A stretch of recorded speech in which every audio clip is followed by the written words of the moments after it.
Caros colegas advogados, advogadas, estudantes de direito, mais uma vez aqui no nosso encontro e hoje eu tenho o prazer de estar na mesa aqui, dividindo mais esse banquete com o meu amigo Dr. Douglas Goulart, sócio do escritório Lima Goulart e Lago Negro Advocacia.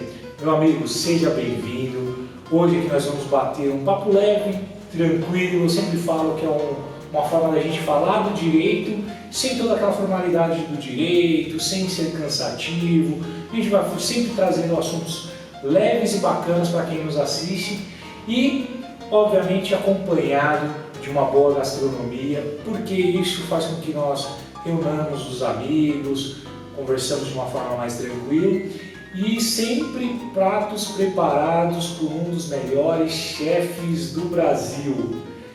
E meu irmão, obviamente, então é um cara que eu sou fã dele, sou fã da gastronomia do Daniel Lino. Ele tem uma equipe fantástica, fabulosa. Depois no final ele volta aqui e vem aqui falar um pouco do trabalho dele.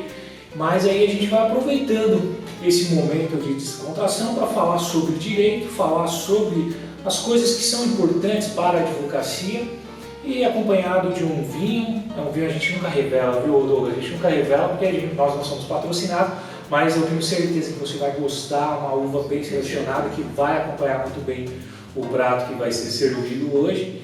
E você é a estrela aqui, o nosso convidado hoje. Né, o prato. O prato está bonito, né? Mas você é a estrela que vai trazer um pouco aí, dividir um pouco do seu conhecimento, da vivência da advocacia no dia a dia e dividir conosco aqui, com quem está nos assistindo, um pouco do seu dia a dia, do seu, daquele fervilhar da advocacia que a gente sempre precisa estar conhecendo para se espelhar em grandes advogados, tal qual você é também, meu amigo. Estou entre grandes advogados, é um privilégio estar aqui, recebi com grande alegria o convite. Nossa, quanto tempo que nós nos conhecemos, né? Verdade, muitos anos. 1900 e alguns quilos a menos. Alguns quilos a menos, com toda certeza. E um curso para o Tribunal do Júri, quantos júris se passaram? Quantos júris se passaram depois daquele curso? Depois daquele curso, muitas alegrias, muitos desafios, mas estamos cá. É um privilégio e uma tentação também, né? Sim. Estar aqui. Tenho pena de quem está do outro lado da câmera, não pode sentir o cheiro, não pode desfrutar dessa casa maravilhosa. Tenho para mim que alguns arquitetos salivariam com as possibilidades que essa casa nos traz aqui. E é uma satisfação imensa, uma felicidade, assim, muito feliz principalmente pela oportunidade de vir falar algo de uma forma realmente leve e falar. Geralmente nós somos chamados como advogados para falar sobre assuntos formais, assuntos mais sisudos, assuntos técnicos do direito, e eu sempre tive comigo assim, uma necessidade de passar para quem está começando, para quem já tem um tempinho, algumas experiências que a gente traz e que são resultado de lutas e desafios e que nos abriram os olhos para caminhos mais fáceis, atalhos na nossa vida, né? E é sempre legal a gente passar isso para os outros. E são poucas as pessoas, poucas as oportunidades que a gente tem, de porta aberta, para pegar e compartilhar esse conhecimento. Um conhecimento que, via de regra, ele não é vendido, né? Leva muito tempo. É uma importante, nós fizemos esse projeto, é um importante projeto que foi pensado há alguns anos atrás e vivia, esse projeto é um projeto que antes existiu no meu subconsciente, passou para o consciente e existia somente no universo, mas ainda não tinha tomado corpo. Eu tive a oportunidade, juntamente com a doutora Beatriz, doutor Leonardo Maiorino também, que hoje não pôde estar conosco devido ao acúmulo de trabalho, mas já fica registrado aqui o nosso agradecimento também pela colaboração dele. Então, viabilizou. O Maiorino está me devendo um jantar. Já vai ficar devendo um jantar. E aí, hoje foi concretizado, né, já há algum tempo foi concretizado então esse sonho, esse projeto, né, com a importantíssima colaboração da doutora Beatriz, que sempre está conosco de forma colaborativa, trazendo não só a beleza da mulher, mas também a expertise, a sensibilidade que é natural de toda mulher, né? Então, cresceu, está tomando corpo esse projeto, e nada melhor do que a gente estar dividindo, né, os louros com os nossos amigos. Então, a recíproca com relação ao seu agradecimento é mútua, porque nós ficamos também muito gratos, né, doutora Beatriz, por ter assim, sempre colegas de destaque, colegas que vêm aqui dividir de uma forma altruísta o seu conhecimento, que nos traz conhecimento também, porque nós somos sempre eternos aprendizes, melhor, nós nem sempre somos eterno aprendiz, mas nós estamos sempre no eterno aprendizado, né? Porque a pessoa evolui, mas evolui, obviamente, com o acúmulo do conhecimento. Então, eu me sinto muito lisonjeado por ter um amigo, um irmão, um parceiro aqui conosco à mesa, para falar um pouco sobre direito. Em si para falar um pouco sobre direito, falar um pouco sobre essa expertise do dia a dia, que vai levar um pouco da sua experiência para quem está nos assistindo, para nós aqui também, com relação ao dia a dia. Já passo a palavra para você começar a nos brindar, e aí aproveitando o brinde que vai ser levantado, vamos aproveitar e vamos brindar, né? Propõe um brinde aqui ao nosso convidado. Brindar ao direito, brindar a quem nos está assistindo também. E é um prazer, doutor, recebê-lo aqui em minha casa, é um prazer como nosso convidado. E vamos ao que interessa, né? Bom, retomando aquela questão, né? Geralmente nós somos chamados para falar sobre direito na nossa área de competência, no meu caso, direito criminal como o seu, doutora Beatriz sobre direito marítimo. Via de regra, somos chamados para falar sobre isso. Quando você me convidou, eu não tergiversei para vir até aqui, né? Eu falei, eu posso escolher o tema? Mas claro, diga o tema. Olha, eu gostaria de falar sobre a comunicação em direito. É uma questão que eu tenho para mim que é primordial e que ela espraia, ela sai do direito criminal. Todos os campos do direito e além do direito. E atuando na advocacia, nós temos muito contato com o trabalho de colegas. As pessoas imaginam que o advogado sempre está atuando, degladiando com outro advogado, mas a ideia é totalmente contrária. O bom é que atuemos em conjunto, entendendo as necessidades do outro. E são tantas as vezes que, ao deparar com o trabalho de colegas, a gente olha e fala, poxa, isso aqui poderia ter sido melhor de trabalhar, poderia ter sido feita uma comunicação melhor, e você vê que a pessoa tem potencial, mas ela incorre num erro, num vício que eu tive revelado muito jovem devido ao meu histórico de vida. Antes de fazer direito, eu vou explicar qual é o vício do formalismo excessivo. Hoje, por coincidência, estava indo para o escritório trabalhar na Rádio Bandeirantes. Tenho muitos amigos que gostam de ouvir a Rádio Bandeirantes no trânsito, e o pessoal falava sobre a decisão do Marco Aurélio, soltou o menino do rap, e sobre a decisão do Fux. E ontem nós tivemos o início do julgamento do plenário sobre isso. E o Augustinho da Rádio Bandeirantes comentou, olha, eu assisti o julgamento do início ao fim, e comentaram, nossa, Augustinho, que dó de você assistir aquele julgamento, né? Como você aguenta, né? Eu assisto, tal, nossa, mas é tão chato, o pessoal da rádio, o Augustinho falou assim, realmente é chato, eles são repetitivos, eles são prolixos. E é a visão geral. E na hora eu estava dirigindo, eu pensei, mas eles são ministros do STF. E a questão é essa, eles são ministros do STF, eles não têm compromisso algum, e é bom que não tenham, em serem simpáticos na forma de se manifestar, na forma de falar. Eles estão ali para decidir uma questão e podem ser prolixos, podem se alongar, porque é necessário que essa decisão ela seja o mais clara e abrangente possível. Eles não precisam e não devem ser simpáticos, porque toda vez que o juiz tenta ser simpático, o resultado não é muito legal. Não é o trabalho deles, né, doutor? trabalho deles é cumprir a exato. lei. Mas é bom que o advogado não passe essa imagem, principalmente para o juiz, de ser prolixo, de ser repetitivo e de ser ultraformalista.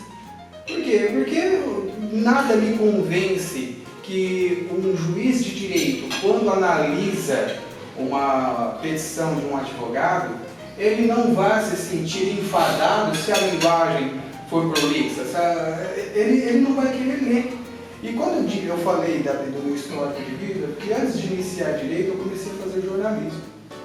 E fui trabalhar como estagiário, era um estágio meio disfarçado de trabalho, numa rádio no interior do estado de São Paulo, em Presidente Prudente. E me colocaram lá para falar na rádio.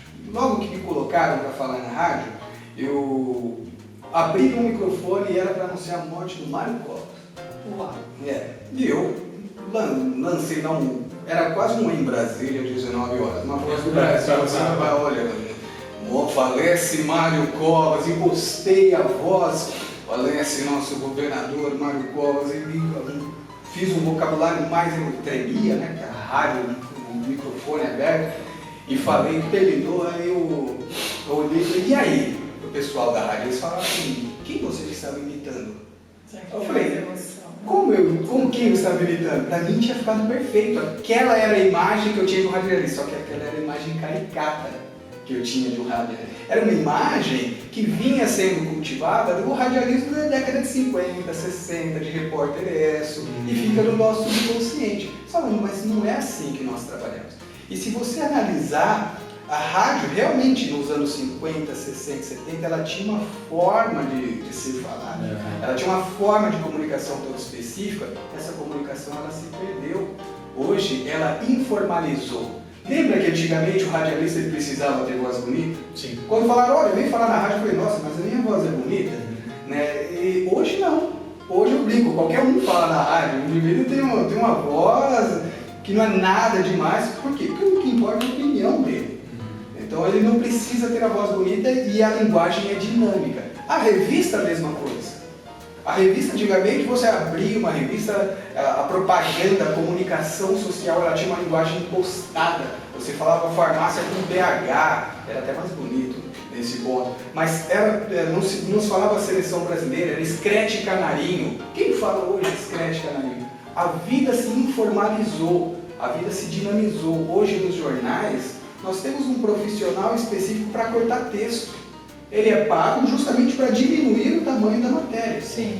E o que me parece em muitos casos, que o mundo informalizou, o mundo buscou essa dinâmica na comunicação e a advocacia em muitos casos, via de regra, a advocacia, ela se mantém apegada ao padrão Nelson Hungria de comunicação. Deixa eu fazer uma cortada aí. E é bom que eu já corto vocês por dentro. Apesar de que, eu não sei, acho que agora com o novo código, pelo menos já faz tempo que sou formada, mas acho que desde 2015, do CPC novo, que eles criaram aquela história da petição 10, né? A petição 10, sim. Então, claro que vai ter situações, cada caso é um caso, né? E que a gente tem que falar um pouco mais, mas, puxa, também é muito cansativo a pessoa escrever aquela linguagem do advogado lá do Rui Barbosa, por exemplo, da Taverna, não sei o quê, e daí encher aquela página de coisa. Na verdade, não, eu acho que a gente tem que ir direto aos fatos, né? As coisas mais resumidas. Olha, aqui a situação é essa, claro, aqui está a jurisprudência, aqui está o direito. Eu acho que é bem isso, né? E não ficar dando volta e dando volta. Eu, pelo menos, na minha forma de trabalhar, é muito os fatos, o direito e o que eu quero aqui, o pedido. Tá? Essa dinamização da comunicação hoje me parece que é um viés latente para todos os ramos. Inclusive hoje, se a gente pensasse, Douglas, sei lá, vamos colocar 15 anos atrás, que não é tanto tempo assim, a própria comunicação que vimos hoje seria inimaginável naquela época, porque hoje nós nos comunicamos E aí eu sou um pouco mais formalista na questão da comunicação. Hoje nós nos comunicamos por conta da própria evolução dos meios de troca de mensagens rápidas, e aí por isso rápidas. Então nós temos economia de texto, né, onde que nós escrevíamos também, escrevíamos a palavra também, lembrando sempre de acentuar o E, e hoje um também é um TBM. Sim. Né? Hoje, antigamente você, ao concordar com alguém, você escreveria ali a própria palavra concordo, hoje um joinha, né, os emojis já facilitam muito a comunicação, mas de qualquer forma, essa comunicação mais latente dos dias ordineiros, né, ele é um pouco mais informal. E o que eu vejo é o formalismo da advocacia, muitas das vezes se perdendo um pouco para o informalismo da comunicação do dia a dia hoje. Ao meu ver, e aí obviamente que pode haver pessoas que discordem comigo, eu vejo que a advocacia ela é uma profissão com as suas peculiaridades, vamos dizer assim, com o seu vocábulo próprio, né? Há essa necessidade. Obviamente que a gente não utiliza mais aquele vocábulo vetusto de antigamente, mas mesmo porque também houve uma evolução e uma necessidade, como a própria doutora Beatriz colocou, uma necessidade da dinamização da própria defesa para o entendimento daquele com quem você se comunica, tanto o cliente, que aí você tem um tipo de comunicação, né, quanto ao magistrado, que você vai passar a sua ideia daquilo que você de fato quer para aquele processo, alinhado ao que o direito assim permite. Né? E dentro dessa visão de formalismo, né, fazer uma conjunção de formalismo e formalismo, a evolução própria da comunicação, e isso é visto a olhos nus, né, o que você entende hoje assim, dessas peças que muitas vezes eu tenho certeza que você, como eu também,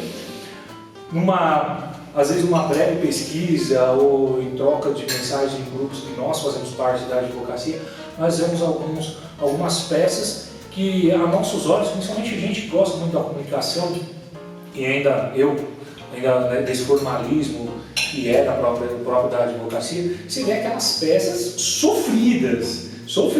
E aí quem está nos assistindo, eu já estou vendo ali, eu já estou percebendo que o pessoal está ali na poltrona esperando você falar assim, como que eu melhoro, né, a minha comunicação, como que eu consigo passar, né, sem o jovem, principalmente o jovem hoje, porque o jovem ele já nasceu dentro dessa linguagem um pouco menos formal, né, e aí ele ingressa nos bancos acadêmicos e ingressa na carreira jurídica, só que a carreira jurídica ela ainda tem esse viés do formalismo. Então o jovem que está nos assistindo ali, o advogado que está iniciando na carreira, ele quer ouvir de você assim, qual que é a sua experiência, o que você pode dar de conselho para esse advogado melhorar a sua comunicação, né? Não perdendo a sua raiz, porque ele é um jovem advogado, uma pessoa jovem ainda, que traz esse informalismo na sua comunicação, mas ele tem que passar o que ele quer, que ele intenciona para o juiz, para o desembargador, para o Ministério Público, inclusive a diferença com relação à comunicação que ele também deve ter com o seu cliente, que é uma comunicação diferente. Você tocou em dois pontos importantíssimos aqui. O primeiro, para mim, é imprescindível, inclusive que nós debatamos isso aqui, nós estamos falando da comunicação, da formalização, da manutenção do formalismo, mas assim, nós não podemos ter uma noção de regra geral. Há um tipo de comunicação própria a ser desenvolvida com o cliente, há um tipo de comunicação própria a ser desenvolvida, por exemplo, no nosso caso somos criminalistas numa delegacia de polícia, ou no porto, em sede administrativa. Há um tipo de comunicação própria em juízo de primeiro grau, em um despacho com o ministro, há níveis de formalismo, e esses níveis eles vão decaindo. Em uma delegacia de polícia, eu vejo o informalismo total. Se eu chegar muito formalista de uma delegacia, eu meio que bloqueio aquilo ali. Porque a questão realmente ali é mais dinâmica. E a outra questão... Doutor, só cortando, dessa questão de comunicação, para mim eu vejo de uma forma muito óbvia. Você não vai falar com a sua avó ou com a sua bisa, tipo, e aí? Sabe, igual você fala com o seu irmão, e aí, brother, né? Então tem essa questão que para cada pessoa, para cada grupo, né? Não é pessoa, mas um grupo de pessoas, a gente comunica da forma adequada, como a roupa, né? Eu não vou entrar no fora de bermuda, né? Um advogado tem que ter. Então, essa questão aí do jovem advogado, no meu ver, assim, é ele buscar esse meio termo entre, olha, eu sou jovem, mas eu tenho que respeitar a hierarquia. Porque, querendo ou não, desculpem, a gente está num Estado de Direito, e o Estado de Direito tem essa hierarquia. Tem que se ter sensibilidade em onde está pisando. Você me fez lembrar um exemplo muito bacana de uma excelência na comunicação, que é o Roberto Marinho. Tem um exemplo bacana que diz que o Roberto Marinho ele tirava nota 100 em comunicação com o cônsul da Inglaterra e com o pescador da última vila do Pantanal. Quando ele se comunicava com o cônsul da Inglaterra, ele tinha um vocabulário próprio, e quando ele ia falar com o pescador, ele chegava até o vocabulário daquela pessoa. Aquela pessoa se sentia confortável. A bem da verdade, qual que é a regra da comunicação? É convencer. Nós somos advogados, estamos ali para convencer. Temos que ter essa sensibilidade para enxergar o que a pessoa que está do outro lado espera. É lógico, se eu chegar completamente informal para um juiz de direito, se eu chegar com uma petição com um joinha, nós já vimos isso, aquilo vai soar até desrespeitoso. Mas o excesso de formalismo, a tendência é que soe para o juiz, por ser mais do mesmo, também como enfadonho. Se é enfadonho, ele não presta atenção. Se ele não presta atenção, a chance de negar é imensa. Então, assim, eu tenho para mim que nós devemos encontrar o meio termo entre isso e para passar para as pessoas, para o pessoal que está assistindo, da nossa experiência, o que a gente já enfrentou, eu tenho uma dica que eu aprendi assim, ao longo da vida. Para mim, quando eu comecei a carreira, falaram, leia livros, leia muito livro. Eu fui ler o Grilo, fui ler os antigos, fui ler os novos, o Mirabete que nem era tão novo, o Capês, o pessoal, e a gente vai lendo até hoje. Mas com o tempo eu comecei a notar o quão importante é ler revista, jornal. Leia Estadão, leia a Folha de São Paulo, leia a Veja, Carta Capital, leia os inimigos. Leia tudo. Porque eles são, em tese, entre aspas, inimigos ideológicos, mas todos eles têm um padrão de escrita. Um padrão que lhe cativa. Você começa a ler um texto de jornal, uma matéria de revista, presta atenção como é gostoso e como você quer chegar ao final. E como ela é enxuta. É aquilo, tem um profissional só para cortar a palavra. É uma leitura que lhe atrai. Poxa, há um método nisso. Quando você começa a ler, quando você se aprofunda na leitura de diferentes revistas, uma que eu gosto muito é super interessante. Eu acho muito legal a forma deles escreverem. Só lembrando que o doutor não está ganhando nada por isso para dizer o nome dessas revistas, viu? Doutor. Nem advogo para abrir Mas assim, há um método nessa forma de escrita e é o que me faz pensar, poxa, se é possível essa escrita me convencer para que eu sente, para que eu separe minutos ou mesmo horas do meu dia, e as nossas horas hoje são tão custosas, parece que o nosso tempo é muito curto para tudo. Se eles conseguem entender, por que eu não posso transportar esse método, claro, com adaptações para o direito?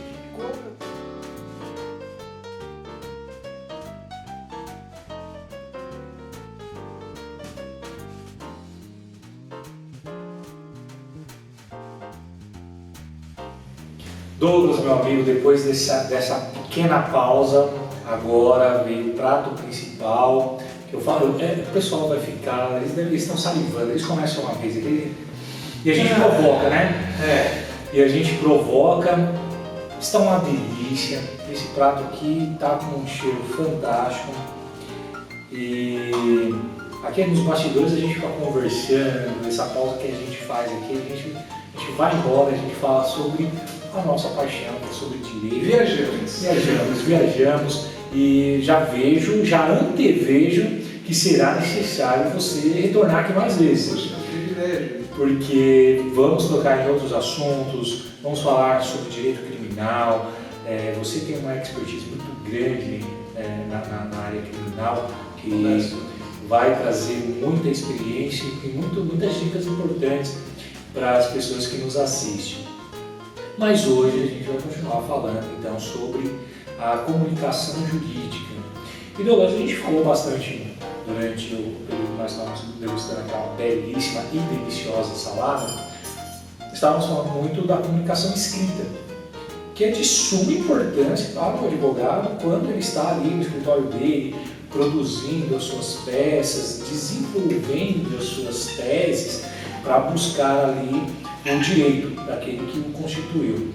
Mas nós temos também a necessidade do advogado, e eu sempre falo com meus alunos, os advogados falam e tem que falar.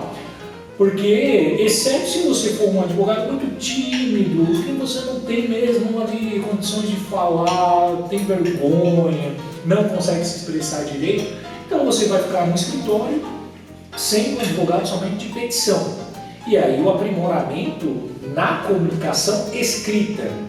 Mas o advogado que fala, o advogado, tribuno do júri, tanto quanto eu e você somos advogados do tribuno do júri, nós fazemos sustentações orais, em todas as esferas do Poder Judiciário. Então há necessidade do filamento, da comunicação verbal também para o advogado, quando você até estava citando agora há pouco, como exemplo, quando o advogado vai numa delegacia de polícia, um peticionamento na delegacia de polícia a comunicação é uma, quando você peticiona para o juiz já é outra, a depender do caso, quando você vai peticionar para o próprio Ministério Público, também há uma metodologia de comunicação escrita quando você faz as petições, quando nós fazemos as petições.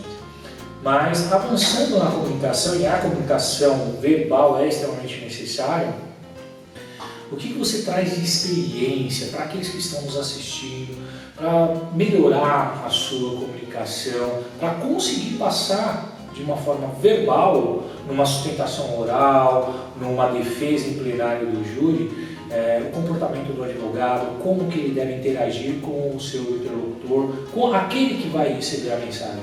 Vamos lá. Você trouxe duas questões muito interessantes e que merecem todo o carinho: delegacia e sustentação oral. Eu tenho duas dicas para as duas coisas. Dica, canetinha. Que decorreram de experiências. Primeiro vamos falar da delegacia. Nós já falamos aqui que a delegacia, a linguagem realmente é muito mais informal. Você está tratando com policiais e o policial, ele realmente, até orgulhosamente, ele já tem uma linguagem mais direta. Ele fica intercambiando, entre o mundo da criminalidade e o Estado. E ele precisa dominar também o linguajar da criminalidade para levantar o serviço, senão ele não consegue entender, ele não consegue se aprofundar naquilo ali. E muitas vezes esse gesto de se aprofundar acaba criando vícios na forma de se comunicar dos próprios policiais. E se você chegar muito sisudo, muito formal em uma delegacia, você é mal interpretado. Então, assim, você precisa realmente baixar, quebrar a tua comunicação, informalizá-la ao máximo, é o que eu recomendo, lógico, ao máximo dentro de um limite aceitável para um advogado, não vai chegar lá e aí, mano, para um delegado, você será mal interpretado, mas, assim, baixa ao máximo o nível de informalidade dessa comunicação. E a dica que eu dou, ao chegar numa delegacia, nunca vá, vamos uma situação imaginária, flagrante delito. Você chegou na delegacia, um flagrante delito, nunca vá diretamente ao delegado. O advogado novo é normal, ele chegou na delegacia, um advogado novo me ligou e falou: olha, estou indo à delegacia, o caso é tal, o que eu faço? Eu não sei, você precisa ir lá e descobrir o que é o flagrante. E aí, chegando na delegacia, ele me ligou, falou, cheguei, eu falei, ótimo, ele agora. E agora você entra na delegacia. Ele falou, tá cheio de viatura aqui. Eu falei, prazer, delegacia.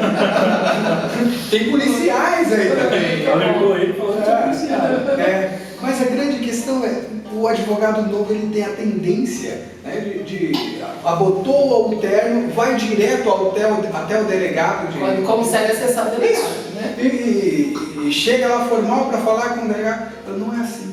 Você chega numa delegacia de polícia, tenha traquejo. É um flagrante? Quem fez esse flagrante? Não foi o delegado. Quem fez o flagrante ou foi a polícia militar ou os investigadores da delegacia. Vá primeiro falar com eles. Isso é uma forma de demonstrar respeito. É você começar a subir a escadinha da hierarquia, mas não passar por cima de ninguém na hierarquia. Você demonstra respeito para quem está na ponta da lança. Vá conversar com ele humildemente, fala, opa, tudo bem? Se identifica. Não se identifique como doutor na frente. É muito chato, eu sou o doutor Vando. Olha, tudo bem? No meu caso, olha, eu sou Douglas Goulart, fala meu nome e sobrenome. Eu sou Douglas Goulart, eu sou advogado, a família me chamou, estou falando agora com o investigador, estou falando agora com o tenente, com o sargento responsável. O que aconteceu? É verdade. Deixa ele me contar. E quando eu dou a oportunidade para ele falar, as pessoas adoram falar. As pessoas amam falar porque elas se sentem homenageadas. Eu mesmo estou adorando falar. E também eles podem mostrar a percepção deles dos fatos. E aí fortalece a nossa defesa. E quando você faz isso, você valoriza o trabalho, a participação dele. E a tendência é que ele é uma pessoa que há de ser importante em todo o restante da investigação, que ele é só um flagrante. E você já conseguiu, não estabelecer um aliado, porque ele está cumprindo uma função oposta, mas você já conseguiu estabelecer um limite ético com ele. Ele não vai ir além daquilo, porque não é legal ele contrariar aquele advogado, porque teve tanta educação. Verdade. Na hora de chegar com ele. Já sabe o que o outro pensa, o que vai ser colocado ali no... E aí você pede para ele e fala assim, olha, com qual delegado que está? É o doutor fulano de tal. Poxa, tem como você falar para ele que eu gostaria de conversar com ele? Não é você que vai chegar, deixa ele chegar até a sala do delegado e ele vai lhe apresentar. Quando ele lhe apresentar, a impressão do delegado é, olha, é conhecido do investigador. Pulo de gato, você tem dessa. Pronto. Pulo do gato. Metade da resistência da delegacia caiu. Caiu com esse simples gesto de humildade, de urbanidade e respeito a cada um. O ser conhecido de alguém quebra barreiras. Antecipa aproximações. Não digo que você precisa ser conhecido do delegado, o delegado fazer algo ilegal, mas simplesmente para ele não criar caso no seu caso. Tive uma situação de um flagrante de uns meninos da USP que tinham participado de um movimento, foram todos presos num movimento de rua. E chegamos lá, tínhamos vários delegados. Eu segui esse procedimento e de repente chegou um advogado representando um dos garotos. Ele chegou e disse, o que é isso? Pulou todo mundo. Primeiro não perguntou para os advogados, pulou todo mundo, foi direto ao delegado e falou, eu quero conversar com o cliente.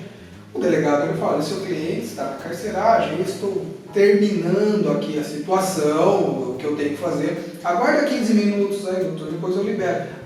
Então ele está incomunicável. Ele pegou o celular e começou a gravar o delegado. Pronto. Ele criou ali uma atmosfera completamente contrária ao sentido da colaboração, na medida do possível, entre diferentes atitudes ali.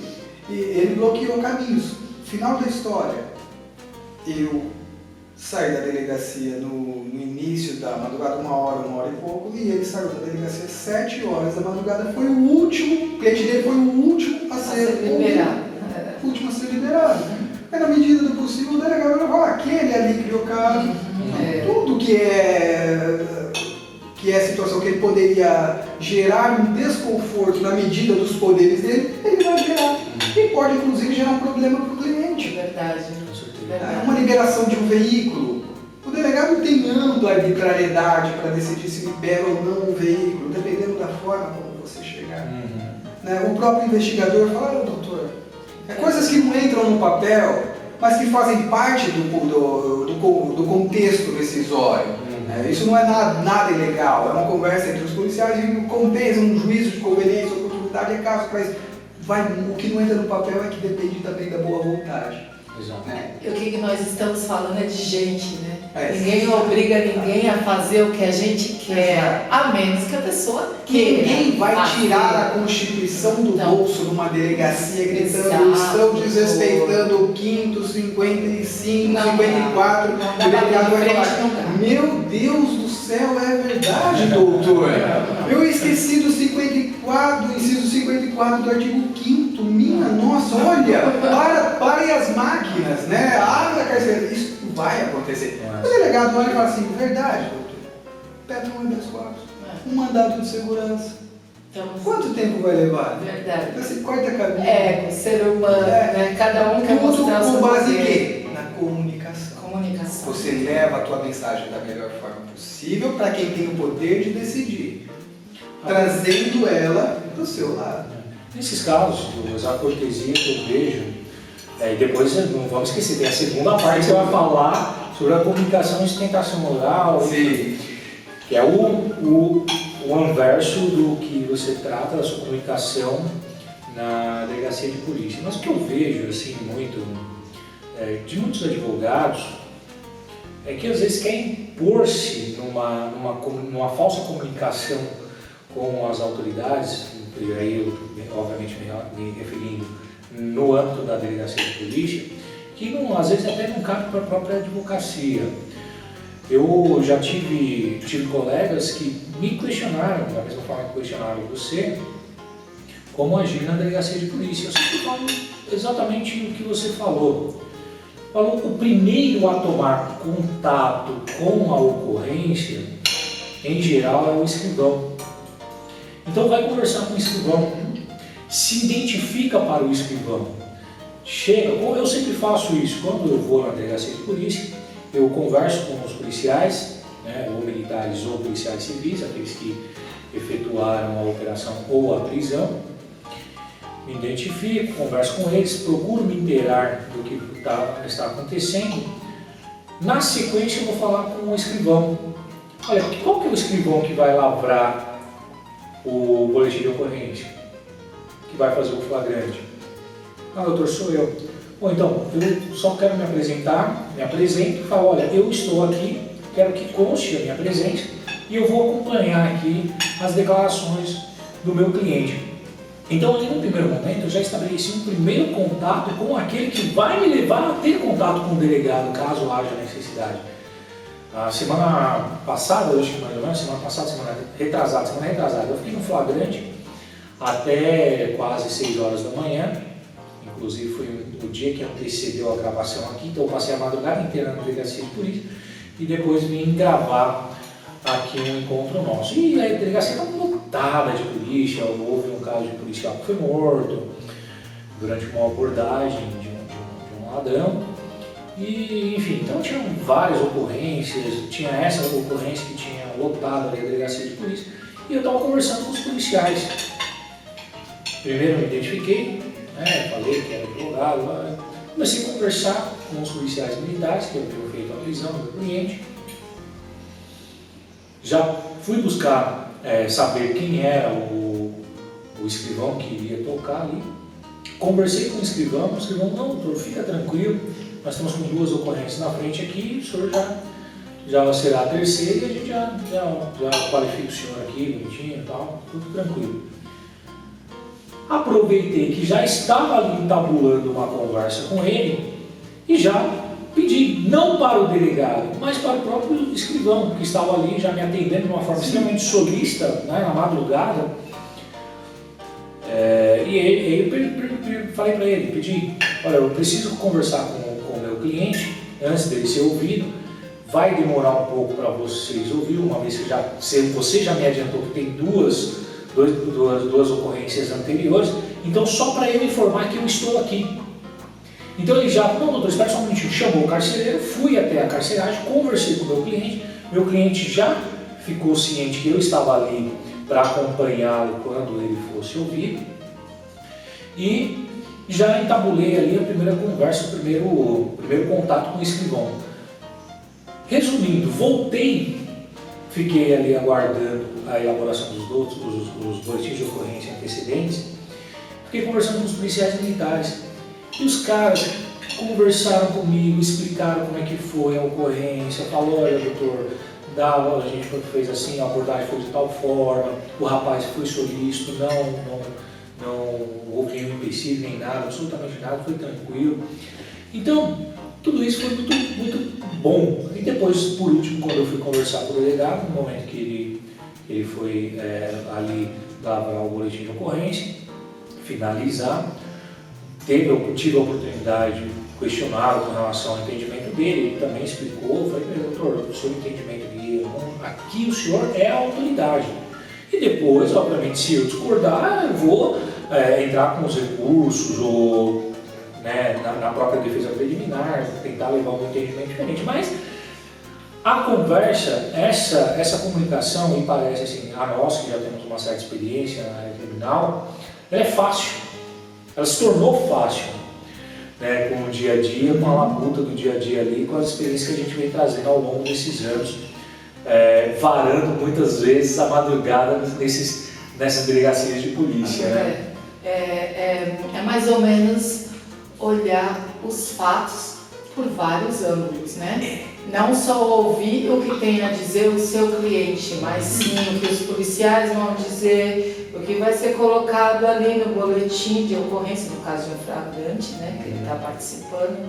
E eu acho que essa comunicação, né? Eu não faço área criminal, mas é bem interessante, é um pulo de gato que aproveitem, porque imagina que eu estou imaginando aqui, doutor, desculpa te cortar, mas eu só estou raciocinando, a hora que o André está falando, eu estou me imaginando, né? Porque ele está vendo que os policiais estão pensando, né? A arte da guerra, sem nem ele saber que está praticando a arte da guerra, ou até sabe que está praticando. Ele está vendo o que o inimigo tem, porque essas pessoas, por incrível que pareça, são os inimigos nossos clientes. E tem outra coisa. E isso acaba, só para complementar aqui, aí já passo a palavra para você, isso é muito importante, decisivo muitas das vezes, Douglas, porque quando você entende ali a dinâmica de todos os fatos, e você está ali para acompanhar o seu cliente, quando você vai instruir no que ele deve falar, você já vai instruir ele com base naquilo que os próprios policiais falaram para você. E isso vai servir, obviamente, no futuro para a sua defesa. Eu sempre digo para os meus clientes que a minha defesa já começa na delegacia de polícia, com as declarações do meu cliente. Quantos júris não conseguiram dissolver por causa do inquérito policial? Mas tem uma outra questão tão importante quanto ligada a esse fato. Se nós pegarmos um fato simples, hoje nós nos sentamos os três à mesa para comermos uma deliciosa sobremesa, já estou pulando para a sobremesa, uma deliciosa salada, um jantar incrível. Então nós falamos assim, olha, finalizamos isso aqui, cada um vai para uma sala fazer uma redação contando como foi. Serão 3 redações sobre o mesmo fato, que é um fato simples, e serão 3 redações totalmente diferentes. Se você prestar atenção num jogo de futebol, e nós estamos aqui perto do Morumbi, que inspira o exemplo aí, apesar de eu ser corintiano, mas vamos lá, na partida de futebol, durante a partida há muita tensão, há muito nervosismo, imediatamente após a partida, quando o jogador está saindo da partida, o técnico está saindo, os repórteres voam como se fossem moscas para cima porque eles querem aquele momento. Aquele é o momento bom para entrevistar os jogadores e o técnico, que estão de cabeça quente, estão tensos. E a tendência de quem está de cabeça quente e tenso é extravasar, é extrapolar e dizer o que não queria dizer, ir além do que seria legítimo. Depois esfria e fala, olha, na verdade eu disse aquilo na saída do jogo, não era bem isso, mas já disse. Quando a gente chega numa delegacia, nós estamos tratando com os policiais responsáveis pela missão, pela prisão. Poxa, não é preciso um dia de prática policial para entender, e isso envolve uma certa carga de adrenalina. E eles chegam na delegacia sem descarregar essa adrenalina. E se eles forem ouvidos, eles vão ser ouvidos como jogador de futebol que sai do campo e vão carregar no texto deles. Eles serão ouvidos e carregarão. E o texto deles será utilizado de base para o juiz que vai decidir. Não teve contato nenhum com essa. Essa será a realidade dos fatos para o juiz, quando ele for chamado a decidir uma liberdade provisória. Se você chega, como o Muniro disse, conversa com os policiais, você já começa a baixar. Você vai tirando essa carga de adrenalina e vai tirando ele da beira do campo para o vestiário. Né? A tendência é que ele chegue já mais relaxado para falar e o tom do que ele disser vai ser muito menor, vai estar muito mais tranquilo do que ele teria se o advogado chegasse peitando, brigando. Exato. Não é que ele vai colaborar propriamente dito, mas você vai quebrar essa carga de adrenalina. Isso tem uma diferença absurda. Ou ele pode simplesmente amenizar, né? Ali, ele mesmo vai estar ouvindo os exageros dele, ele está voltando para o advogado. Na hora de chegar do delegado, ele pode falar, você quebra isso. Bem assim. Vamos falar da sustentação? Vamos falar da sustentação, porque eu estou vendo aqui, o pessoal fica ali na poltrona, fica na cadeira, eles ficam ali. Eu quero ouvir o Douglas falando sobre a sustentação, porque eu quero fazer a minha primeira sustentação oral. Como que eu faço a primeira sustentação oral? Ou aqueles que já fizeram a sua primeira, segunda, terceira sustentação oral, que é a sua dica de como melhorar essa comunicação quando faz uma sustentação oral, seja nos tribunais regionais, tribunais federais ou nos tribunais superiores. A sustentação, eu sou até suspeito para falar porque veio um vício na sustentação. Já consegui assim, reverter questões muito improváveis por meio da sustentação, inclusive falávamos aqui em off de algumas situações de voto de relator, o relator tira o caso de pauta, né, depois de uma sustentação, ou seja, o voto seria contrário. A tua sustentação não apenas motivou vista ou voto contrário dos outros, como o próprio relator que já tinha feito o voto reanalisa o caso. Mas isso só vai acontecer se a sua sustentação tiver um plus, se ela tiver algo além do que está na peça. Não adianta você chegar numa sustentação para repetir a peça.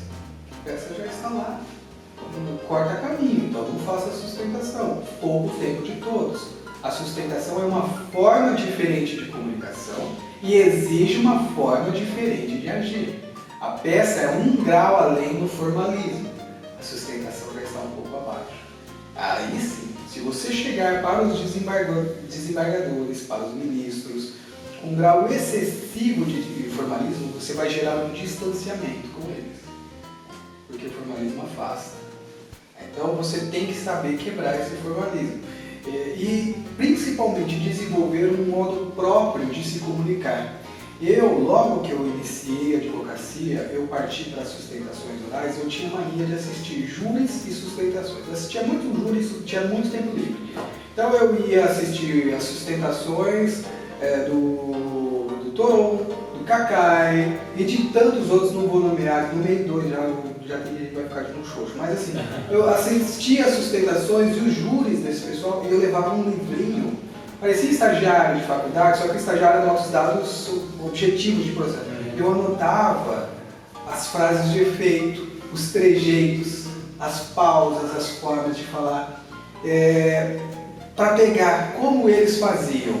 Eu ia para uma sustentação e chegava na sustentação, eu fazia ao estilo Toron, guardadas as devidas proporções. Dava errado. Aí eu falava, opa, como o Cacai faz? O Cacai faz assim. Eu ia, o Cacai, como o Podewell faz? O Podewell faz assim. Eu cursei teatro na minha adolescência, então eu tinha uma certa facilidade para imitar. Né? Eu ia imitar, e eu ficava pulando. Até um dia que eu toquei com uma grande amiga minha, ela falou, olha, você não percebeu que não funciona? Você não é você. Aí eu lembrei que eu estava cometendo o mesmo problema do rádio. Eu estava imitando, eu estava sendo caricato. Eu falei, eu preciso de um modo próprio. E aí é que está a grande dificuldade. E por isso que o advogado mais velho ele custa um pouco mais, porque ele já errou muito. Essa carga de erro está sendo descontada do cliente que chega agora. Né? você já perdeu, você já descartou muita situação que não dá certo. E eu peguei e falei, bom, então eu vou desenvolver meu modo próprio. Qual o meu modo próprio? Isso é muito difícil. É muito mais difícil encontrar a sua própria linguagem do que copiar a linguagem de outro. Com certeza. E eu fui testar. E numa sustentação, eu fiz a sustentação, era um tom absolutamente professoral, recebi 3 nãos absurdos assim, e um advogado mais velho que estava assim, não conhecia, ele veio, me deu uma dica ali anônima, ele falou, olha, você veio aqui para quê? Para ensinar os desembargadores? Quem você acha que é? Eu falei, pois é. E comecei a tentar encontrar o meu estilo. Eu não sei muito explicar o meu estilo, eu sei que hoje eu tenho um estilo. Mas assim, fora essa questão, esse estilo você só vai encontrar praticando. Pratique e não tenha medo de mudar, sabe? Quando eu digo estilo, eu vou dizer, há oradores na tribuna, né? Eu chamo de oradores, sabe? Que tem um estilo mais enérgico. Ele chega, beira a raiva, a ira, e você olha e dá certo. Outro dia eu fui fazer, uns bons anos atrás, fui imitar o estilo enérgico. Nossa, eu ganhei uma antipatia geral de todos. Há outros que utilizam um estilo mais parcimonioso, mais tranquilo, tal, mas vai muito da pessoa. Há quem domine o estilo enérgico e casa bem com a imagem dele, não tem problema nenhum. O outro já domina um estilo mais tranquilo. Você precisa encontrar qual se casa com o seu perfil. E explorar isso. Doutor, vamos ver se eu ajudo aí e compreendo e tento traduzir aí o que o povo está pensando, né? Bom, no primeiro momento, você me falou que de forma alguma, mas não vai repetir o que está ali na peça, né? Você já pediu aquilo, você vai repetir o que está ali, ler o que está ali, basicamente não. Então, no meu entendimento aqui como advogada, que área civilista também eu faço, então a gente ia peticionar, digamos ali no mensagem, como fato novo. Dizer algo novo, ainda que seja mais ou menos o que está ali, mas de uma forma nova. Isso, vamos ver se eu estiver errado, você me fala. E dizer essa coisa nova, respeitando quem eu sou. Veja bem, eu sou Beatriz, eu tenho esse jeito não tão despojado, mas também não tão... Esse meu jeito que eu digo, eu me conheço hoje em dia. Então eu posso dizer que eu sou uma mulher prática. Eu vou aos fatos, eu vou dizer o que é importante, eu vou ao direito e eu vou falar o que eu realmente quero. Então você vai expor de uma forma você. Tem gente que vai contar uma história, então vai usar aí os fatos, mas ele vai contar toda uma situaçãozinha, ou uma parábola, ou sei lá o quê. Né? Tem gente que vai falar, Sim. Ou vai falar com raiva, com revolta, porque a pessoa tem aquilo.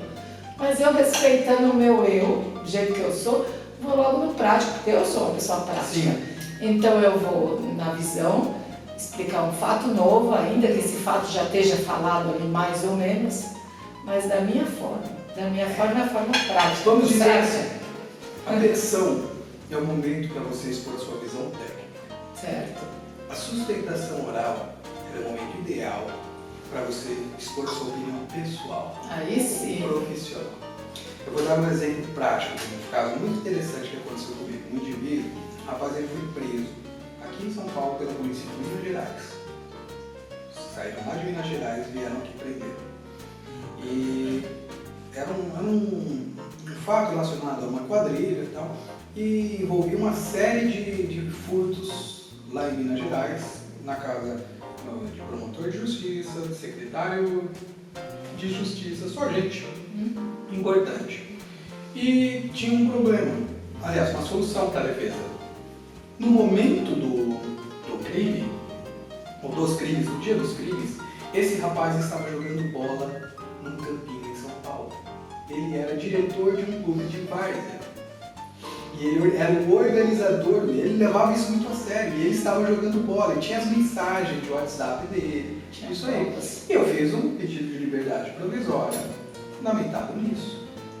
Coloquei aquela questão dos esquemáticos, que eu disse e tal, trouxe o campinho, as mensagens do WhatsApp, olha, ele estava, caiu como juiz, tinha um problema. O juiz é um ser humano que estava julgando um pedido de liberdade provisória envolvendo a invasão à casa do promotor, que tem uma sala do lado da dele, numa cidade relativamente pequena, em que o juiz estava convicto.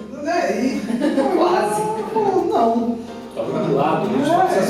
Ele falou, olha, é muito cedo, isso aí há de ser provado lá pra frente. Só que lá pra frente o cliente fica solto. Eu vou impetrar habeas corpus. E aí a gente cai num problema, que o menino sabe qual é esse problema. Se eu brinco com os mais novos, falando, quer perder um habeas corpus? Fala da prova. Fala, meu cliente é inocente, você perdeu o seu habeas corpus. Você fala, meu cliente é inocente, perdeu porque não se fala de inocente, de prova de inocência em habeas corpus. Habeas corpus não é para isso. Habeas corpus está tratando do risco da liberdade. Se a liberdade implementa ou não um risco para a sociedade como um todo. E isso pode acontecer, ele sendo inocente ou culpado. Mas eu tinha uma questão de prova muito forte. E eu não podia não falar isso em habeas corpus. Aí eu subi o habeas corpus, falando dessa prova. Era patente que ele era inocente. Chegou, foi marcado o julgamento, e eu fiz todo o alinhamento técnico, demonstrando, tal qual eu tinha feito em primeira instância, e não tinha dado certo, demonstrando por A mais B que ele, na hora do crime ele estava em São Paulo. E o juiz chegou absurdo e falou assim, não, o celular dele estava com a antena cadastrada, a herb estava em São Paulo, mas nada indica que ele não poderia ter deixado o telefone aqui e ido para lá. Começa umas conjecturas, você não tem como combater isso. E o pedido foi feito tecnicamente, a realidade técnica, a minha visão técnica do pedido, e fui fazer a sustentação oral do habeas corpus, já com esse desafio da prova. Quando entro no avião, peguei no jornal para ler, não me lembro qual jornal que é, tinha uma matéria no jornal falando de uma multa de um indivíduo de Santos, um motorista de Santos tinha recebido uma multa em Sorocaba. E aí o jornal falava que, poxa, que ele tinha provado para o Detran que ele estava em Santos, sendo que a multa era de Sorocaba, e que mesmo assim o Detran tinha mantido a multa. E aí a reportagem era sobre isso.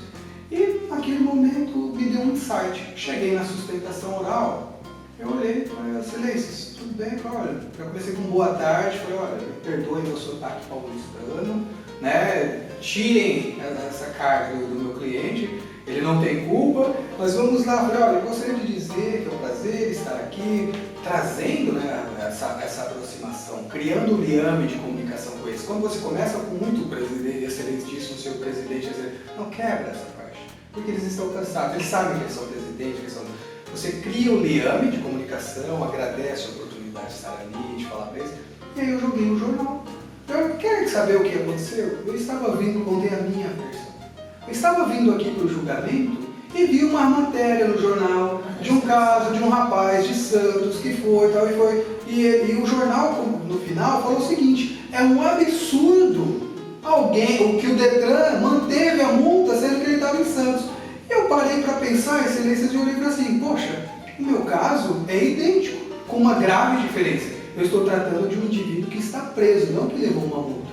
Ele estava em São Paulo e está preso por uma situação que aconteceu aqui em Minas Gerais. E eu tenho todas as provas, e o juiz de primeira instância negou, porque disse que não poderia analisar essa prova de início, como o Detran fez. Olha a situação que eu fico para conversar com a família, falando a minha verdade, o meu sentimento, como eu encarava aquele processo. E aí o que eu trouxe para eles, eu falei assim, como o judiciário vai responder a isso? Falei, há uma regra no processo, e aí você precisa jogar um pouco de técnica. Eu falei, há uma regra no processo, não se discute prova em habeas corpus, mas a exceção é a confirmação da regra. Esse caso é a exceção.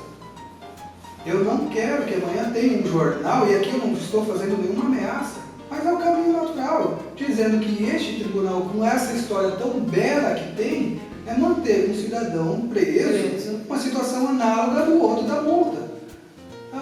Termina e fala, olha, excelências, é isso que eu queria dizer para os senhores. Para mim é um absurdo. Eu vim aqui para dizer para os senhores, vamos corrigir esse absurdo. Muito obrigado, ponto.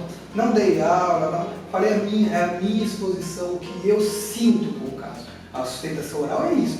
O que você sente como advogado, o que você enfrentou na delegacia, o caminho que você... Porque isso não está no papel. Não. Sabe? Isso precisa ser dito, muitas vezes é o diferencial. Terminou, o desembargador olhou, falou, olha, tal qual aconteceu lá no Terra, eu já havia trazido meu voto estava pronto, vou retirar de pauta para reanalisar. Perfeito.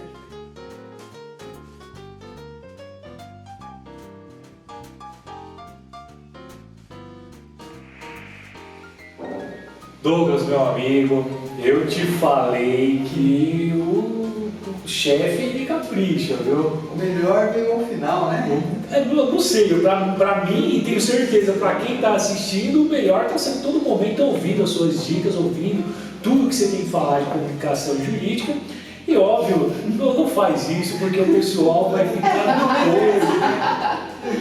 doido. Eles ficam loucos, eles ficam ali salivando. E junto com essa saliva, querendo experimentar essa sobremesa que tá uma delícia, eles salivam porque eles querem ouvir mais de você, querem mais dicas de comunicação jurídica.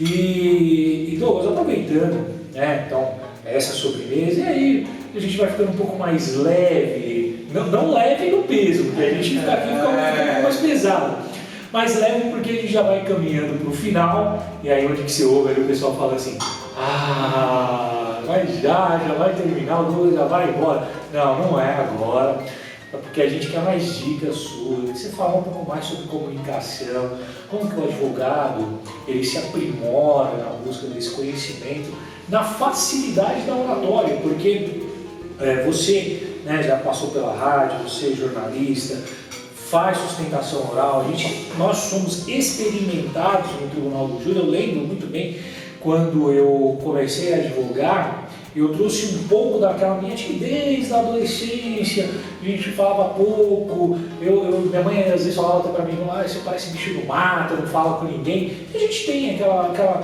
às vezes uma dificuldade de falar, de interagir com outras pessoas e expressar exatamente aquilo que a gente quer falar, né? Mas a gente vai sendo experimentado no dia a dia e quem está nos assistindo quer mais dicas suas. Como que o advogado ele acaba sendo mais experimentado, como que ele melhora a oratória dele, essas dicas de teatro, para a gente que fez teatro, a gente tem algumas dicas não só do que você falar, como falar, a forma como falar, mas também a entonação de voz, as pausas que a gente tem que fazer, que são dicas que eu entendo que fazendo aquele cotejo, né, entre o teatro e a própria advocacia, não falando que eu não gosto quando dizem assim, o júri é um grande teatro. A vida é um grande teatro. A vida seria um grande teatro, né? Mas nós encenamos 24 horas. Exatamente, mas o advogado, né, aquele que tem um pouco mais de experiência, e aquele advogado também que está nos vendo, está nos assistindo, que quer melhorar a sua oratória, quer melhorar as suas exposições, como que ele faz? Como que ele vai ficar melhor experimentado na arte de falar? Ótima pergunta. Para quem está ouvindo, faz todo sentido, até para fechamento, né, dos nossos trabalhos aqui. A primeira dica você já deu na pergunta. Quando você falou sobre teatro, sobre rádio, são profissões que também são encaradas como, também possuem cursos no âmbito amador, como passatempo, que você pode ir sugar o conhecimento deles, e que são pessoas que vivem disso, da comunicação, e que têm muito a transmitir. Quando você falou da pausa, é algo básico no teatro, o conceito de pausa dramática. Eu vou dar a notícia, eu faço uma pausa, tem uma notícia terrível para te dar. Como você diz, tem uma notícia terrível para te dar. Muda o contexto. O indivíduo ele está esperando a notícia a partir daí. É diferente da linearidade. Da mesma forma o rádio. Quando eu falei do rádio, porque eu tive a sorte de atuar no rádio no final da minha adolescência, início da idade adulta, e há muitos conceitos técnicos e que são assim, captados. Qualquer curso de radialismo a pessoa consegue captar, que o teatro não aplica tanto, mas que ainda assim investe nesse tipo de conhecimento. Eu vou dar alguns exemplos. No momento da fala, nós temos os conceitos de modulação de voz, quebra de ritmo, inflexão de sorriso. São conceitos básicos e que precisam ser treinados. A modulação de voz, o nome já adianta, consiste na variação entre grave, médio e agudo ao longo da fala. Você não vai soar monocórdio. A quebra de ritmo casa um pouco com a pausa dramática, mas ela tem um sequenciamento. A quebra de ritmo ela não se basta numa mera pausa. A quebra de ritmo ela envolve a aceleração da fala. Há momentos em que você fala um pouquinho mais rápido, de repente você diminui a velocidade, de repente você pausa. Aí você volta para o discurso, e modulando a voz entre grave, médio e agudo. Você quebra a rotina. Quando você quebra a rotina, você está quebrando aquela natureza chata, monótona do discurso. Você está, de uma forma ou de outra, auxiliando o outro a ter interesse no que você está falando. Como eu vou conseguir obter esses conhecimentos? Olha, primeira coisa, a internet é uma biblioteca aberta para o mundo. Então, assim, a própria internet já dá muita dica sobre isso. Segundo, procure curso técnico, não é interessante, é um erro, na minha opinião, o advogado ele se fechar na busca de aprendizado jurídico. O advogado ele lida com o ser humano, ele lida com essa parte de comunicação. Vá buscar com esse pessoal das outras áreas, vá aprender com eles têm muito a ensinar. Não é pecado, né? Há cursos de oratória também, mas aqui eu quero dar uma dica que eu aprendi anos atrás lendo um livro muito antigo de Enrico Ferri. Enrico Ferri. Dica de meninos, só aquela riscada embaixo, meninas. Eu posso dar uma canetinha dica? Colorida. Adoro. Carnegie. Como fazer amigos e influenciar pessoas. Muito bom. E aí ele ensina várias técnicas de oratória. Na verdade ele era um vendedor. Sim. Depois foi um dos melhores palestrantes. Eu como não sou de oratória, mas eu sou da palestra, então é isso. Como de vendas. Excelente. Livro de técnica, o advogado ele vende uma ideia. A gente está vendendo todo o tempo. Doutor, se o senhor vive um bom casamento, com certeza é porque é um excelente vendedor. Porque se não fosse bom vendedor, não viveria um excelente casamento. A gente tem que saber vender-nos.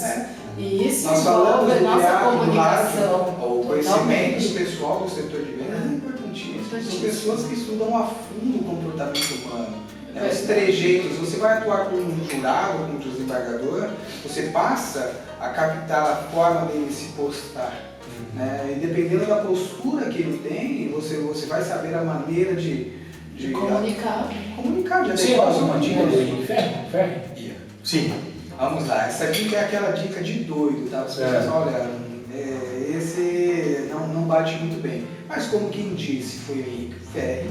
Está num livro dele chamado Defesas Penais. Enrico Ferri, para quem conhece, foi um dos grandes oradores da Itália no século passado. Mas ele era um grandiosíssimo orador, aclamado, e ele fez um livro contando as experiências dele de julgamentos.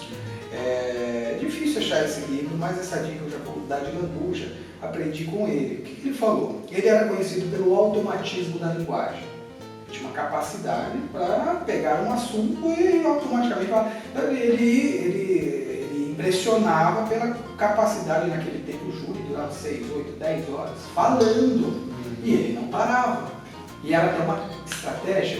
Eu falo muito com esse jurado, chega no final, o jurado não sabe nem em que país está e a chance de votar no favor, porque por erro era muito grande. Então era uma técnica que era usada pela defesa da Constituição.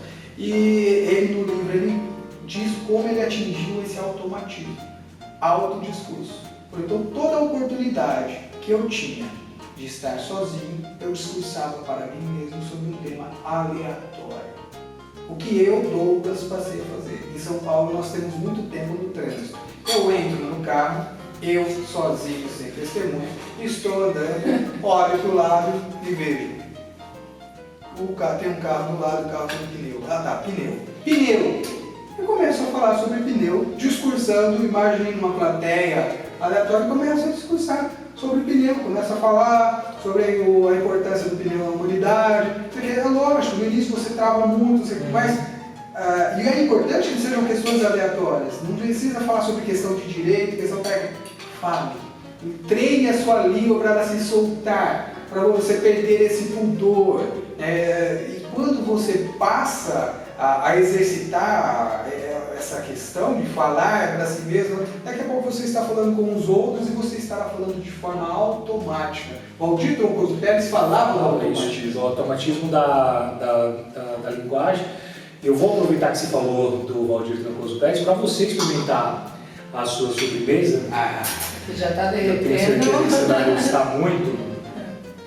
E aproveitando, pegando esse gancho com relação ao automatismo da linguagem, e é uma técnica que é utilizada muito por muitos oradores, eu gosto muito, e aí também fica como dica, eu falo muito na frente do espelho, porque eu treino duas coisas. Eu treino não só a minha fala, os argumentos, como eu vou defender aquela minha tese, como também a postura.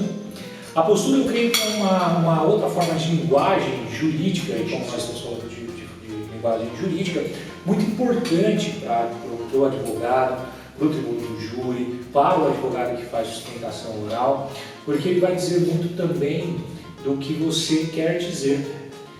A forma que você imposta a sua voz é importantíssima, mas a sua postura enquanto aquilo que você está falando, ou melhor, conjugado com aquilo que você está falando, diz muito e revela muito sobre você, sobre a sua argumentação. Se ela é uma argumentação mais técnica, mais ensaiada, se é uma argumentação mais livre, ou seja, você está ali sendo muito mais sincero com relação àquilo que você está explanando. E eu venho treinando muito isso. Isso é uma das dicas que nós damos no nosso curso de júri, porque, como eu disse, tem a parte da oratória, da aula de oratória. Nós falamos sobre fé, nós falamos sobre Demóstenes, falamos então, dos grandes oradores que nós tivemos na história e as técnicas que foram utilizadas por eles. E cada um tem que desenvolver a sua técnica. A dica que você deu aqui é fantástica, porque você está aproveitando o momento livre que você tem, tratando de assuntos aleatórios, além do que fomenta ali quase que uma maiêutica, né? Quase que uma maiêutica, fomenta então a pessoa a pensar, às vezes até a pesquisar, porque ele começa a pensar, você citou o exemplo de pneu, e você começa a pensar dentro do próprio carro, conversando consigo mesmo, palestrando para si, e começa a pensar, poxa, mas como que a borracha é extraída lá da seringueira, como que eles armazenam isso, e aí você acaba pesquisando. E eu digo sempre para as pessoas que eu tenho a oportunidade de dar alguma dica com relação ao automatismo da fala, digo basicamente o que você disse logo no início: leia bastante, porque a partir do momento que você lê muito, você conhece muito e muito de muitas coisas. E às vezes você, numa conversa ou numa sustentação oral, você vai trazer para aquilo o que é de interesse para ser falado naquele momento. Às vezes não tem nada a ver com o processo, mas de uma forma ou de outra acaba casando. Eu já vi muito e já fiz algumas vezes sustentações orais utilizando a palavra da Bíblia. Era isso E que eu você, ia falar. exato, e aí você acaba fazendo ali uma entrelação entre os assuntos que você consegue, com exemplos às vezes, dizer aquilo que você quer passar. Então, porque na Bíblia temos um livro chamado Juízes, né? Juízes, exatamente. E um dos maiores oradores que já existiu foi Jesus Cristo, porque ele falava por parábolas. E isso é muito interessante, usado na comunicação. E um dos maiores escritores, Paulo de Tarso, com suas cartas. Usado na comunicação. Então, quando você quer falar uma coisa que você quer comover a pessoa ou fazer a pessoa pensar, uma parábola é excelente. Eu uso muito isso. Há uma frase, tem um livro e há um filme. Entramos no assunto de religião, né? O legal da comunicação é isso. Ela é interessante quando você faz links inusitados. Você estabelece links ligando pontos que até então não tinham conexão direta. Isso acaba gerando interesse. E aí, daí ao surgimento da religião. E isso que você falou me lembrou de uma frase do filme. Eu não lembro se está no livro, mas está naquele filme do Nosso Lar. É um rapaz, ele é médico, ele morre, ele vai seria uma colônia espiritual, ele está lá parado, e aí vem um espírito e olha para ele e fala assim, André, as pessoas gostam de boas histórias. Exato. É isso. É isso. Exato. Tudo que você disser, conte uma história. As pessoas se interessam por boas, as pessoas querem. Necessita, a alma humana necessita necessitam. disso, de algo para se inspirar. Quando você conta um caso na justiça, quando você escreve, quando você sustenta, quando você chega na delegacia, você está contando histórias. E é isso. Eu não me recordo agora se eu li ou conversei, enfim, mas certa vez me foi dito isso e eu guardei muito bem na minha memória. Ganha o júri quem conta a melhor história. Ganha o júri quem conta a melhor história. E é exatamente isso. Mas vamos avançar aqui. Para você comer, eu tenho uma passagem. Vocês dois contam, tem uma passagem muito interessante contada por Augusto Cury, que ele fala do mestre, de todos os mestres, o livro dele de Jesus Cristo.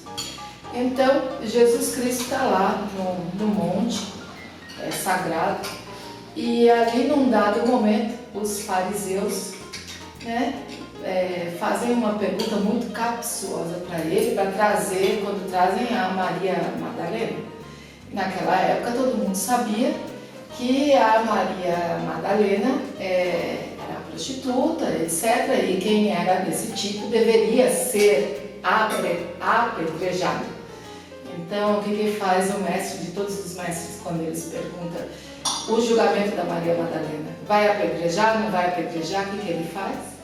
Ele começa a ter aquele equilíbrio emocional. Acho que o advogado é muito legal isso, o advogado pensar. Então ele começa a pensar, e quando o Augusto Cury conta, a gente está visualizando a imagem, né?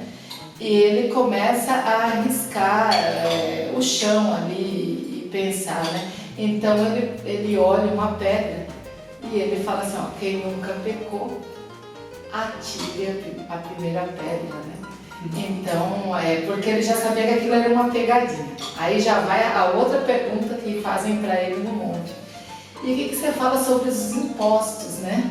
Porque estão cobrando aí, o César está cobrando muito imposto, e aí qual que é a situação, né? Mais ou menos desse jeito, eu estou falando da forma moderna aqui. E daí o que o mestre faz, né? Ele começa de novo a pensar, faz aquela pausa que vocês mencionaram aí, né? Fica todo mundo esperando, né? Ele vai de novo pensando, e aí ele fala, dá a César o que é de César e de Deus o que é de Deus. Bom, né? Essa parte essa parte do dá a César o que é de César, porque a moeda cunhada à época vinha com as linhas de César. Então era para pagar o imposto, né, que era de César. Né? Agora, a gente falando de automatismo da fala, né, e que para alguns é muito natural, mas eu vejo que quase que de uma forma geral, exceto em outro caso, existe, e agora já vamos finalizando aqui, que daqui a pouco eu vou chamar o Dani, que é o nosso chefe, para ele poder explicar aqui o que foi que ele serviu para a gente, que o pessoal ali fica curioso, querendo saber, porque eles vão falar assim, uns pensam, ou eu vou contratar o chefe para poder fazer um jantar, uma festa, uma recepção na minha casa, ou eles vão querer replicar depois para poder sentir esses sabores que nós sentimos aqui. Mas antes da gente já ir para o final, uma coisa que eu vejo, que às vezes é muito problema para algumas pessoas lidar, o branco. Como lidar com o branco na hora que você está fazendo uma sustentação oral? Porque na sustentação oral, principalmente nos tribunais, não só nos tribunais, quando a gente faz o plenário do júri, só que tem um tempo maior para você poder falar, 1h30, se voltar para a réplica depois é mais uma hora, então você tem em média 2h30 para poder falar no tribunal do júri. Mas nas sustentações orais, a regra é 15 minutos, prazo regimental, 15 minutos para o advogado falar, diferentemente do desembargador que fala ali 2 horas, ministro fala 2 horas, o procurador fala lá também o tempo que ele quer.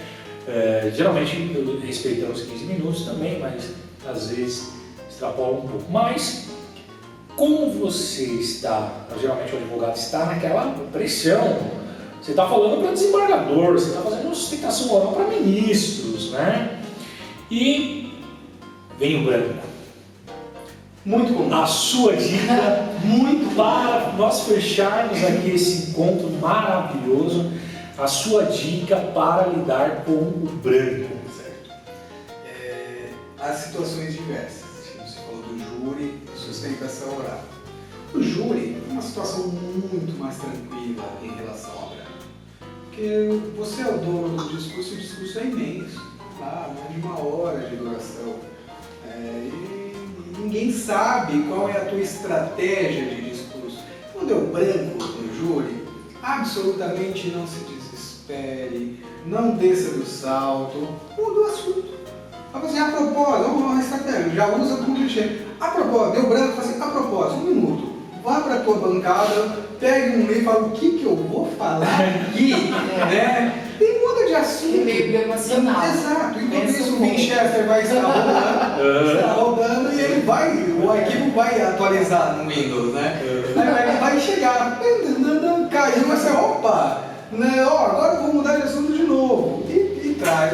O júri é muito mais tranquilo, você tem muito tempo. A sustentação oral já é uma situação diversa, porque assim, o branco, ele acontece numa situação de tempo reduzido. 15 minutos, já é pressão. E, assim, é muita pressão, 15 minutos. E numa dessa, o branco ele gera um medo de perder o tempo e não poder falar o que seria essencial. Né? Então assim, o imprescindível, e o branco é absolutamente comum para qualquer advogado. Eu nunca tive branco em sustentação oral, pelo amor de Deus. Mentira. É mentira. Né? Então assim, o que eu recomendo? Primeira coisa, tenha anotadas as informações principais. Não anote, não escreva o texto, fuja disso de escrever o texto. Escreva só como se fosse só o capítulo. Eu, particularmente, eu faço uma sequência. Saudação, primeira, aí eu coloco assim, tese do tal. Eu já sei o que eu preciso desenvolver a respeito daquela tese com as minhas palavras no momento. Tá? Eu coloco assim. E às vezes dá branco, eventualmente, em algum artigo de lei, em alguma página do processo. Então o ideal é que, se você entende que essas informações específicas são efetivamente necessárias, elas precisam ser usadas naquela fala e sustentação oral, né? E elas têm potencial para o time do branco, né? Para assumirem, ali são rebeldes, anote essas frases. E é lógico, não faça sustentação oral lendo. É natural que o branco venha. Se você já criou uma expectativa de que aquela frase pode gerar um branco, é natural que o branco venha. Se isso ocorrer, nós já somos um pouco mais experimentados, a gente tem aquele traquejo para sair e se encontrar de novo e tal. Mas o advogado novo, início de carreira, ou até nem tanto início, mas início de esforço de sustentação oral, meu conselho, honestidade. Parou, não finja, não fica parado, perdido, olhando, falando, eles não podem descobrir que me deu branco, porque está todo mundo vendo que deu branco. E quanto mais eles veem que deu branco, mais o branco se reforça e vai criando um ambiente de mas faz a cola, né? Não, a cola não é a cola, deu né? branco. E assim, o branco já passou por isso. Deu branco. Às vezes você está com o papel e o papel está aqui na frente, a informação está aqui e você olha e não vê. Você não enxerga. Ali do branco ainda você fica cego. Você fica cego. Pelo menos Mas por que isso? Porque você entra numa disputa de tempo com os desembargadores ali, de quanto tempo que eles vão descobrir que me deu branco. E você começa naquele dizer, isso só vai lhe tirando a capacidade de enxergar o óbvio. Então, pro iniciante, tanto na advocacia como em sustentação oral, seja honesto. Olha, deu branco. Primeiro, 1, 2, 3, 4 segundos de branco assim, olha, excelências. Isso pega muito bem. Excelências, me perdoem. Eu preciso de uma informação era essencial e me fugiu. Eu vou só tomar uma nota aqui. Olha, achei. Quando você tirou o peso. Respirou, né? Você se humanizou perante eles, você se tornou ali, você trouxe para si um gesto de humildade. Humildade pega muito bem. Só citou Jesus Cristo, o rei da humildade, pega muito bem. Você te humanizou. Ninguém é uma máquina para destrinchar regras. As pessoas são factíveis, são passíveis de erro. Então, confesse o erro, não é um erro, é algo natural que acontece com qualquer um e não é um pecado, sabe? E demonstre o seu respeito a eles. Não estou enganando vocês, estou admitindo, me deu branco, mas vocês são tão importantes para mim que só me dá um minutinho, que eu preciso, isso aqui é essencial. Aí é rápido, porque você tira o peso, você encontra. Tirou o peso, tirou a responsabilidade, aí o texto que estava aqui, você não vê, ele faz assim. Vem. Aí uma felicidade na hora que isso acontece, aí continua, a coisa flui. Mas é isso. Para nós, já apanhamos bastante, hoje a gente já está mais animado, passa que ninguém vê, e a gente já emenda e no final o Winchester acha. Mas porque a gente tem essa capacidade de já achar lá mais no finalzinho. Mas para quem está começando não trabalhar, trava. Eu já presenciei situações, eu estudando na plateia, o advogado sustentando situações absolutamente constrangedoras, assim, de travou. Não saía. Eu via, eles estavam buscando, estavam rodando, loading. Estava aqui, carregando, nada. Não ia. E ficamos naquela lá, e assim, perde, vira de chacota, de desinteresse, devagar, que é isso. Sabe? Então assim, quando você traz a honestidade, quando você admite os seus erros, aqui eu vou puxar um exemplo de alguém muito interessante para ser estudado, aqui o Pat Adams, que criou a ideia do método Doutores da Alegria, né? Ele tem um conselho, ele fala, ria de si mesmo. Ria de si mesmo, admita seus erros. Isso serve para júri, serve para sustentação oral, serve para qualquer situação da vida. Você pode levar o tombo, pode ter duas atitudes depois do tombo. Você pode levantar constrangido e todo mundo vai rir e você vai sair amoadinho. Quanto mais você fica constrangido, mais as pessoas vão rir, né? Ou você cai, levanta e fala, tanã, né? Todo mundo vai rir e fala, não, acabou.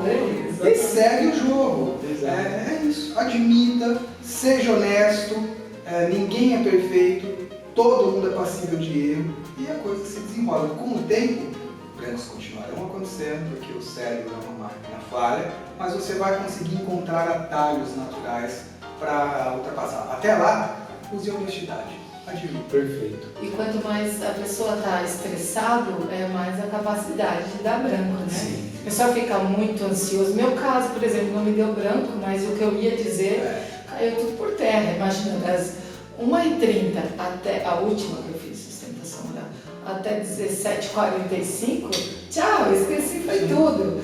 Então eu sabia do processo, então eu só relatei o caso e o que eu queria. E seja o que Deus quiser. Saí dali meio chateado, mas tudo bem. Tem uma coisa que eu acho assim, importantíssima a gente falar aqui, até para finalizar.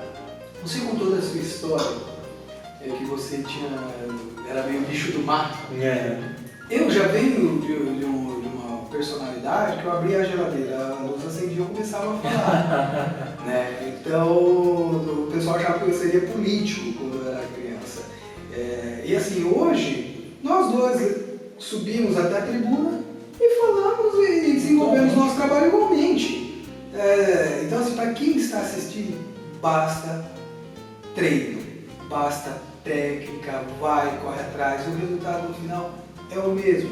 Uns terão um pouco mais de dificuldade, outros mais facilidade, mas o que vai mudar é que uns não vão chegar porque desistiram antes. É verdade. Mas se eu não desistir, todo mundo chega lá. Todo mundo chega Tem um filme fantástico, acho que a gente já falou sobre esse filme antes, é maravilhoso, acho que vocês conhecem, Discurso do Rei. Nossa, Ele era gago, ele não sabia falar e ali foi tentando mesmo.